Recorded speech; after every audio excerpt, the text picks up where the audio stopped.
Hey everyone, it's great to see you all again. The other day I found myself in an unforeseen situation where I had some time to think about the state of my camera gear and also the fact that I haven't done a thorough cleaning of all my equipment in a while. On my way to a sunrise shoot on the Oregon Dunes, it was dark outside and I admittedly wasn't paying as close attention as I should have been, and I mistakenly took an off-roading sand road for a gravel road.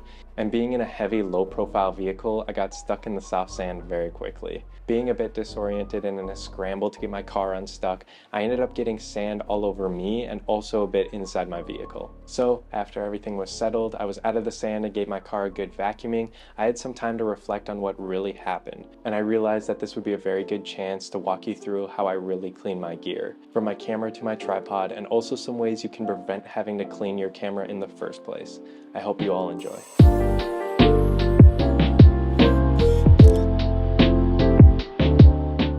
Before we start, I wanted to go over a couple things that I'm going to be using in this video, all of which will be linked down in the description. So first, a dust blower or rocket blower. I'm sure if you have any sort of camera, you have this already, but you could pick something like this up for easily under $10 USD, and it's essential to have in your camera bag. This basically allows you to blow off any dust, sand, or water that's on your camera without actually touching your camera. Could you imagine if there was even one single piece of sand on your glass and you started to rub it in with a cloth? Yeah, that is a sure way to cause permanent damage to your gear. Next is a microfiber cloth or towel. Again, you can pick one of these up almost anywhere for under $10. And this is what we're going to be using to wipe the elements down. You can also use a lens wipe if you prefer. I also have this soft brush that I'll be using for lighter contact points.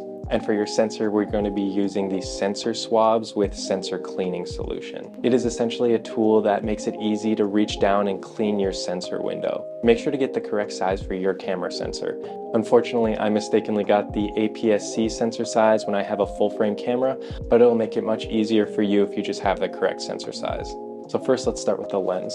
The first thing I like to do is clean the outside of the lens. We don't want any particles from the outside of the lens to make its way onto the front or rear elements while we're trying to clear those. So simply take your dust blower and blow off the outside, then take the microfiber cloth and just wipe it down a little bit. So next, let's move on to the front of the lens.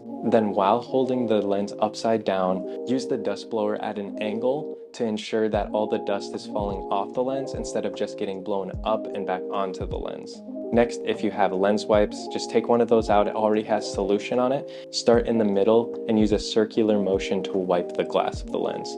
If you're using a microfiber cloth, you can use lens cleaner solution, but you can also just use the microfiber towel and start in the middle and use a circular motion to clean out the lens. Next, going to the rear, start with the same process of holding the rear side upside down and using the blower spray at an angle to get all the dust and sand particles out. Next, using either a lens wipe or your microfiber towel, carefully wipe the outside and especially the contact points to your lens. And it's as simple as that. You can hold your lens up to the light at an angle to see if you missed any spots, but for the most part, your lens should be very clean. Next, moving on to your camera.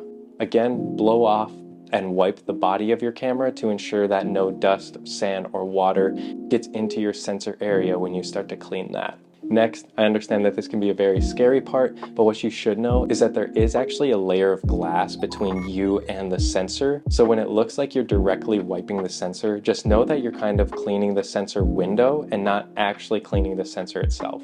That should make it a lot more comfortable to do this step. First, what you're going to want to do is take your sensor swab and put 1 or 2 drops of the sensor cleaning solution onto the end of your sensor swab. Next, place your sensor swab on one end of the sensor window, apply very light pressure, swipe one way, and swipe back the other, and that's all you need to do. A good way to check if you need to clean your sensor is to take a photo of a white screen with your aperture opened all the way up. I believe mine is f22. Import that photo into Lightroom. Click the healing tool, go down to show spots, and that'll show you if you have any big major spots. Although note that you're never going to get every single spot off, that's almost impossible. If there are just a few, that should be fine, you're never going to notice them in your photos.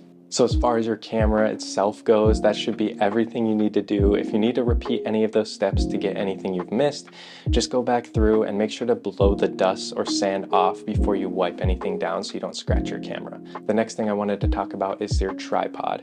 Especially when shooting seascapes, it's easy to get sand, water, or just any sort of gunk in your tripod. It's always important to rinse with fresh water as soon as you're able to.